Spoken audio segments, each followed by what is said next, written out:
Bonjour chers frères et sœurs, si je ne vous ai pas déjà salué, c'est une joie d'être de retour à l'église après un peu de temps d'absence. On va commencer en lisant dans Néhémie chapitre 7, les versets 1 à 7, et ensuite quelques versets à la fin du chapitre, et ensuite on lira le chapitre 8. Donc bien sûr, nous sommes dans notre série suivi de prédications sur le livre de Néhémie. Donc Néhémie, chapitre 7, les versets 1 à 7. Lorsque la muraille fut achevée et que j'eus posé les battants des portes, on établit dans leur fonction les portiers, les musiciens et les lévites, je confiai le commandement de Jérusalem à mon frère Hanani, ainsi qu'à Anania, le gouverneur de la forteresse, car c'était un homme de confiance qui, plus que beaucoup d'autres, craignait Dieu. Je leur donnai les consignes suivantes. Les portes de Jérusalem ne s'ouvriront pas avant que le soleil ne soit haut dans le ciel, et le soir on fermera les battants et on les verrouillera pendant que les portiers seront encore là. De plus, les habitants de Jérusalem établiront un tour de garde, les uns ayant leur poste et les autres surveillant les abords de leur maison. La ville était grande et très étendue, mais la population en était peu nombreuse. Les maisons n'avaient pas été rebâties. Ensuite, dans le chapitre 7, il y a les registres des premiers Judiens rentrée d'exil. Je ferai des commentaires là-dessus, mais je ne vais pas lire la liste des noms et d'où viennent les personnes et leurs fonctions. Et je voudrais juste aller vers la fin où on voit dans le verset 72, les prêtres et les lévites, les portiers, les musiciens, les gens du peuple, les desservants du temple, tous les Israélites s'établirent dans leur ville d'origine.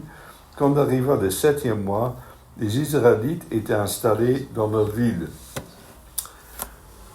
Maintenant, le chapitre 8.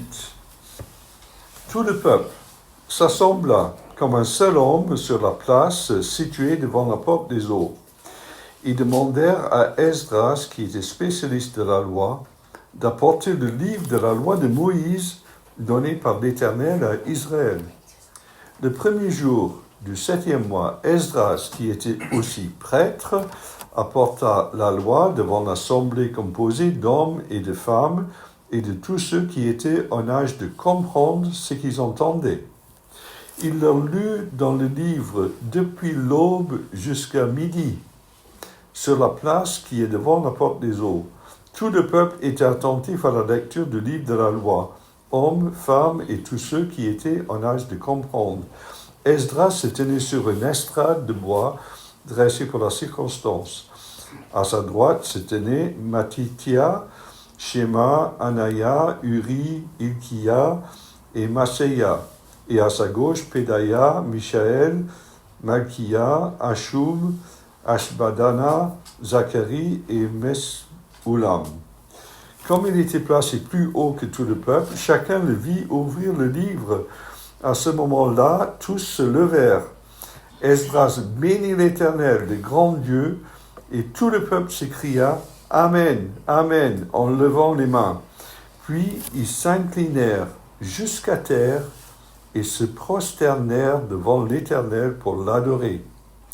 Alors Josué, Bani, Chéribia, Yamin, Akuba, Shabtai, Taï, Odia, Maseya, Kelita, Azaria, Yozabad, Anan, Pelaya et les autres lévites expliquèrent la loi au peuple qui se tenait debout. Ils lisaient dans la loi de Dieu et expliquaient au fur et à mesure de façon posée et distincte afin que chacun puisse comprendre ce qu'il avait lu. Tout le peuple pleurait en entendant les paroles de la loi. Alors, Néhémie, le gouverneur, Esdras le prêtre et spécialiste de la loi, et les Lévites qui donnaient les explications au peuple dirent à tous « Ce jour est un jour de fête consacré à l'Éternel votre Dieu. Ce n'est pas le moment de pleurer et de prendre le deuil. Puis Esdras ajouta, à présent, allez faire un bon repas, buvez d'excellentes boissons et faites porter des portions à ceux qui n'ont rien préparé, car ce jour est un jour consacré à notre Seigneur. Ne vous affligez donc pas, car la joie que donne l'Éternel est votre force. De leur côté, les Lévites calmaient tout le peuple en disant, soyez tranquilles, car ce jour est consacré à Dieu. Ne vous attristez donc pas. Alors tous allèrent manger et boire, faire porter des parts aux pauvres et organiser de grandes réjouissances, car ils avaient bien compris les paroles qu'on leur avait enseignées. Le lendemain, les chefs de groupes familiaux de tout le peuple, les prêtres et les Lévites s'assemblèrent auprès d'Esdras, le spécialiste de la loi, pour étudier plus attentivement les enseignements de la loi. Ils trouvèrent écrit dans cette loi que l'Éternel avait donnée aux Israélites par l'intermédiaire de Moïse, que les Israélites devaient habiter des cabanes pendant la durée de la fête du 7e mois. Alors ils firent publier dans toute leur ville et à Jérusalem la proclamation suivante, sortez dans la montagne et rapportez-en des branches d'olivier cultivées et d'oliviers sauvages, de myrtes, de palmiers et d'arbres touffus pour faire des cabanes comme cela est écrit. Le peuple partit et rapporta des branchages. Ils se construisirent des cabanes sur la terrasse de leur maison, dans leur cour, dans les parvis du temple, sur la place de la porte des eaux, ou encore sur la place de la porte d'Éphraïm. Toute la communauté des anciens déportés, revenus de l'exil, construisit des cabanes et se mit à les habiter. Les Israélites n'avaient plus célébré cette fête depuis le temps de Josué, fils de Nun. Ils se livrèrent à de grandes réjouissances à cette occasion. Chaque jour, du premier jusqu'au dernier, Esdras lut une portion du livre de la loi de Dieu. On célébra la fête pendant 7 jours, et le 8e jour, conformément aux prescriptions de la loi, il y eut une assemblée cultuelle. Jusqu'ici, la parole de Dieu. Alors, je donne comme titre au message aujourd'hui, les murailles sont réparées, mission accomplie, point d'interrogation, et je réponds, pas encore. La mission n'est pas accomplie. La fin de la reconstruction des murailles était un point marquant pour le peuple et les peuples autour. Dans le chapitre précédent, dans le verset 15 à 16, on lit « La muraille fut achevée en 52 jours, le 25 du mois d'Éloul, lorsque tous nos ennemis la prirent, tous les peuples étrangers qui nous entouraient furent saisis de crainte et profondément humiliés à leurs propres yeux, car ils reconnurent qu'un tel ouvrage n'avait pu être mené à bonne fin qu'avec l'aide de notre Dieu. » Alors, mission accomplie? Pas encore. C'est une chose d'avoir le temple rétabli, d'avoir l'autel reconstruit, le temple rétabli, la muraille achevée. Maintenant, il faut organiser la vie. Dans le plan du message, quand je dis mission accomplie, point d'interrogation, je dis non, car il faut encore établir les nouvelles conditions de vie dans la ville. C'est le chapitre 7, les versets 1 à 14. Le deuxième point, non, la mission n'est pas accomplie, car il faut recenser les familles en vue du repeuplement de la ville. Donc c'est toute la partie du chapitre 7 qu'on n'a pas lue. Et ensuite, non, car il faut rétablir le culte en revenant à la parole de Dieu, le chapitre 8, les versets 1 à 8, en célébrant et en adorant Dieu, le chapitre 8, les versets 9 à 12, et en se rappelant de la gloire, de de la grâce de Dieu, le chapitre 8, les versets 13 à 18. Donc, commençons par la première partie. Est-ce que la mission est accomplie? Non, car il faut établir les nouvelles conditions de vie. On voit dans le premier verset du chapitre 7 que les portiers, les musiciens et les lévites sont établis dans leur fonction. Et ceci est fondamental parce que c'est une chose d'avoir reconstruit le temple, il faut que le service du temple soit assuré. Esdras, quand on avait étudié le livre d'Esdras, il avait différé son départ de Babylone tant qu'il n'avait pas trouvé les desservants du temple. Donc, on a beau avoir un bâtiment, un temple, mais s'il n'y a pas les personnes pour le service, donc cela ne suffit pas. L'important, c'est de rendre ce culte à Dieu, et bien sûr, ils rendent leur culte à Dieu selon les règles de l'époque de la loi de l'Ancien Testament. Donc, Esdras, il avait trouvé des desservants du temple dans une ville qui s'appelle Cassiphia, chez quelqu'un qui s'appelle Ido. Il savait qu'il fallait pérenniser le culte, et c'est l'enjeu qui va revenir sans cesse. On va voir par la suite que le temple va être délaissé par la suite, quand on lit le livre de Malachie. Donc, on pense que tout est acquis là, que tout se met en place, mais chaque génération doit à nouveau s'occuper du service du temple et donner la place centrale au culte de Dieu. La deuxième chose qui est faite dans cette première phase, après la construction des murailles, c'est la désignation de 2 dirigeants de confiance. D'abord, il y a Hanani. Mais Hanani, il est là dans le chapitre 1. C'est lui qui vient voir Néhémie, qui est de sa famille, et qui lui raconte la situation lamentable des Juifs de Jérusalem et l'état du temple et de la ville, dans Néhémie, chapitre 1, et verset 2. Donc, bien sûr, c'est un homme qui avait à cœur, lui, l'accomplissement du plan de Dieu. Il avait à cœur le temple de Dieu. Il avait à cœur Jérusalem, le peuple de Dieu. Donc, il n'y a pas de précision donnée par rapport à Hanani, parce qu'on voit déjà dans le chapitre 1 comment il est. Par contre, pour l'autre personne qui mentionnait Hanania, on ne le connaît pas. Il est gouverneur de la forteresse. Et on dit que c'est un homme de confiance qui, plus que beaucoup d'autres, révérait Dieu. Et c'est fondamental, effectivement, qu'on ait des responsables dignes de confiance. Combien c'est un enjeu aujourd'hui. On voit même dans notre milieu évangélique des personnes à qui on a accordé confiance, qui se sont avérées différentes de ce qu'on a pensé. Donc c'est très important de sonder les choses et de confier des tâches à des hommes de confiance. C'est vraiment à la clé de toute œuvre de Dieu. S'il n'y a pas des hommes de confiance qui sont dévoués à Dieu, qui ont la crainte de Dieu, l'œuvre de Dieu ne peut pas avancer comme il faut. Le choix des hommes est important.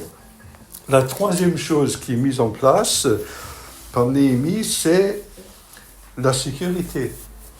Les murailles sont fermées, mais il y a la porte de la ville et ils ouvrent la porte de la ville seulement quand le soleil est haut et ils ferment la porte de la ville avant que les portiers, tant que les portiers sont toujours là. Donc ça veut dire qu'il y avait un créneau d'ouverture de la ville qui était relativement limité et une fois que la porte de la ville était fermée, il fallait qu'il y ait de la vigilance, parce que des personnes qui ont pu entrer, peut-être qui avaient de mauvaises intentions, de manière insidieuse, et donc, chacun à tour de rôle veillait sur la sécurité de la ville et la sécurité des maisons à l'intérieur de la ville. On voit que, dans le chapitre 6, certains notables du peuple avaient des liens de sang avec des ennemis de Néhémie. Donc, il pouvait y avoir des collusions et des problèmes d'ordre et de sécurité. Donc, chacun participe à la sécurité. En tant que chrétiens, ne sommes-nous pas appelés à être vigilants? Nous ne sommes pas appelés à veiller à chaque instant. Et cette notion de vigilance, il ne faut pas qu'on croie qu'on franchi une étape, ça y est, tout est acquis. On n'a plus besoin de veiller. Ça, c'est une mauvaise attitude. L'attitude des chrétiens, c'est de veiller et de prier. Dans Éphésiens chapitre 5, le verset 15, nous pouvons lire « Veillez donc avec soin à votre manière de vivre. Ne vous comportez pas comme des insensés, mais comme des gens sensés.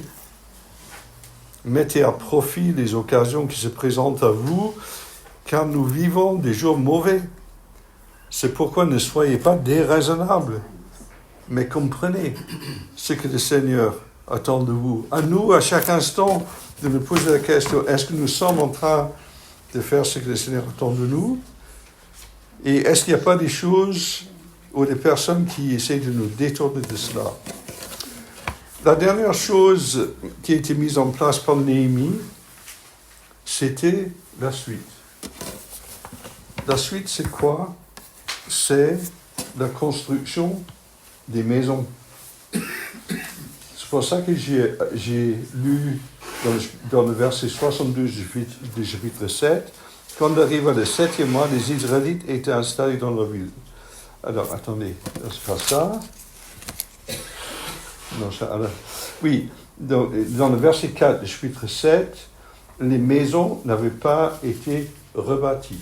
Donc, c'était quelque chose qui était à faire, à reconstruire des maisons à l'intérieur des murailles. Donc, il y a toujours une prochaine étape, c'est ça qu'il faut se dire. Alors, maintenant, j'arrive à ce sujet du recensement des familles. Pourquoi Néhémie attache-t-il autant d'importance au recensement des familles qui sont venues de Babylone?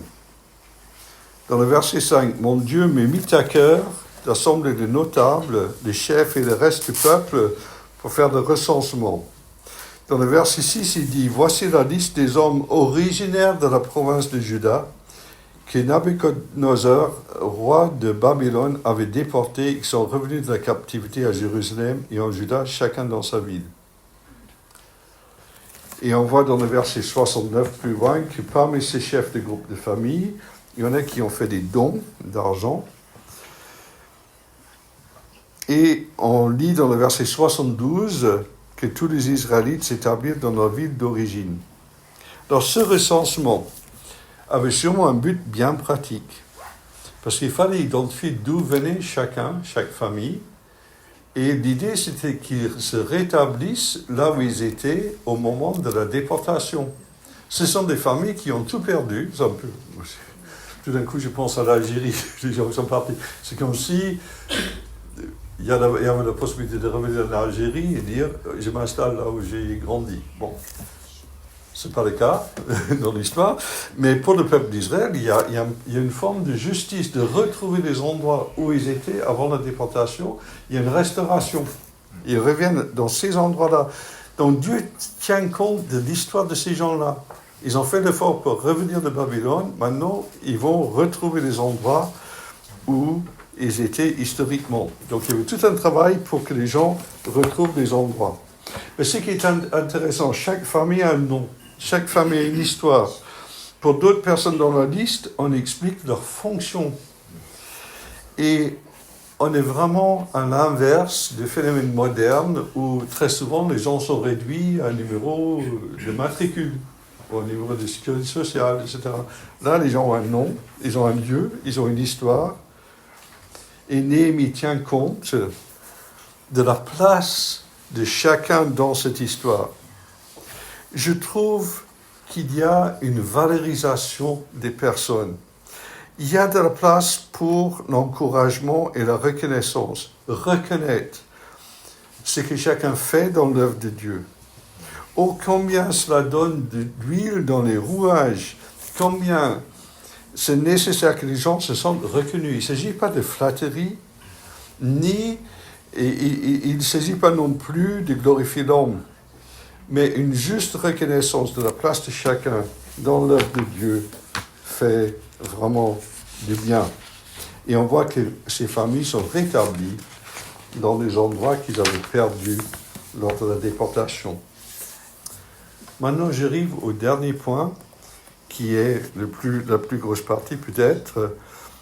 Est-ce que la mission est accomplie après les constructions des murailles? Non, car il faut encore rétablir le culte. Alors, rétablir le culte, il y a 3 parties à cela. D'abord, il faut que la parole de Dieu trouve sa place centrale. Et on voit tout le peuple comme un seul homme situé à la porte des eaux. Il demande à Esdras, spécialiste de la loi, d'apporter le livre de la loi de Moïse donné par l'Éternel à Israël. Et on voit Esdras qui lit dans le livre depuis l'aube jusqu'à midi. Je n'ai pas fait des recherches pour calculer quand c'est l'aube en Israël, mais à mon avis, il y a un certain nombre d'heures. Hein. Donc le peuple avait soif de la parole. Tout le peuple était attentif à la lecture du livre de la loi. Et on voit que le peuple crie « Amen, Amen ». Et il se prosterne devant l'Éternel pour l'adorer. Et on voit que les autres Lévites expliquent la loi. Et on voit à la fin que le peuple pleure. Je note, Esdras entre en scène. Le même Esdras du livre d'Esdras qu'on a étudié, qui est le spécialiste de la loi. Mais on voit l'unité du peuple. On voit leur soif d'écouter la loi de Dieu pendant de longues heures.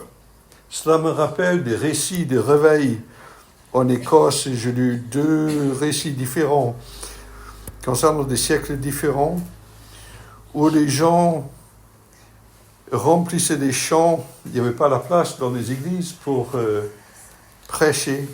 Ils se réunissaient dans les champs pour écouter la parole de Dieu. Ou s'entassaient pendant de longues heures dans des maisons différentes pour écouter la parole. Est-ce qu'on a soif de la parole de Dieu? Et cette parole exposée produit l'effet que le peuple se prosterne et adore Dieu. La place de la parole, c'est un enjeu dans nos églises aujourd'hui. J'entends de plus en plus dire que parfois la place de la parole est réduite à 10 minutes. Je connais une église à Paris où un frère prédicateur, je connais, il est allé pour prêcher et à la fin, après plus d'une heure de chant, il a eu 10 minutes pour prêcher la parole. C'est bien le chant, c'est bien de louer le Seigneur. On a de bons groupes de chant, de la bonne musique. Mais si la parole n'a pas sa place, est-ce que nos cœurs vont être touchés de la même manière? On a besoin de la parole pour adorer Dieu, pour savoir qui il est. Et cette parole produit la conviction du péché et l'esprit produit la repentance dans les pleurs. Dans 2 Corinthiens 7, versets 8 à 11, c'est pourquoi, si je vous ai causé de la peine par ma précédente lettre, je ne le regrette pas. C'est l'apôtre Paul qui parle. Certes, je l'ai d'abord regretté en voyant combien elle vous a attristé sur le moment. Mais maintenant, je me réjouis non pas de votre tristesse, mais de ce que cette tristesse vous ait amené à changer d'attitude. Car la tristesse que vous avez approuvée était bonne aux yeux de Dieu, si bien qu'en fait, nous n'avons causé aucun tort. En effet, la tristesse qui est bonne aux yeux de Dieu produit un changement d'attitude qui conduit au salut et qu'on ne regrette pas. La tristesse du monde, elle, produit la mort. Donc, ces pleurs, est-ce qu'il faut rester là? Et Esdras encourageait le peuple de ne pas rester sur les pleurs, de faire de la célébration de Dieu. Et c'est la deuxième partie. Et c'est là où il sort ce verset formidable, la joie de l'Éternel est votre force.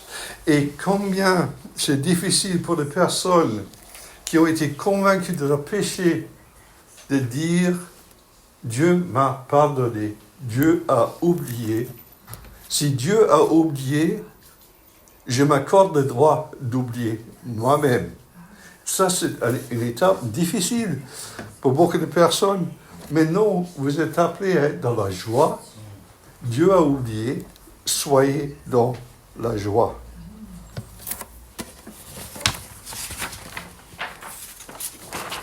Dernièrement, dans cette partie, il y a cette question de la fête des cabanes. C'est intéressant que les chefs des groupes familiaux de tout le peuple, ils sont ensemble avec les prêtres et les lévites, ils font une sorte d'étude biblique collective. Ils fouillent dans la loi, ils cherchent, et ils découvrent cette fête des cabanes. C'est que Henri a lu. Et donc, ils vont aller trouver ce qu'il faut pour construire des cabanes. Mais qu'est-ce que cela veut dire tout cela? Alors, c'est intéressant, j'ai noté quand Henri a lu dans Deutéronome 13, il y a beaucoup d'accents mis sur la récolte, les bénédictions que Dieu a données quand les gens sont entrés dans le pays. C'est comme le Thanksgiving aux États-Unis, au Canada, où on remercie Dieu pour tous ses bienfaits aujourd'hui. Mais le passage de Deutéronome n'explique pas le sens des cabanes. Mais on peut penser que le peuple est appelé à se rappeler par quoi ils sont passés pour arriver à ce moment de bénédiction. Avant d'entrer dans la terre promise, ils ont dû quitter l'Égypte. Ils étaient dans des conditions précaires. Donc, quand on sort de sa maison, j'imagine si on faisait une sorte de cabane sur notre balcon à Cormeilles, par des temps qui courent, on aurait froid, il y aurait du vent, il y aurait peut-être la pluie. Bon, c'est précaire, hein? Bon, peut-être en Israël, le climat était plus adapté, hein? Mais il ne faut pas oublier d'où on vient. Il ne faut pas oublier ce qu'on a peut-être souffert, ce qu'on a vécu, les galères, avant de trouver la paix en Christ. Il ne faut pas oublier. En même temps, il faut compter les bienfaits de ce que Dieu nous donne aujourd'hui. Compte ces bienfaits aujourd'hui. Dans Ésaïe 51, on peut lire « Regardez le rocher d'où vous avez été taillé et la carrière d'où vous avez été tiré. »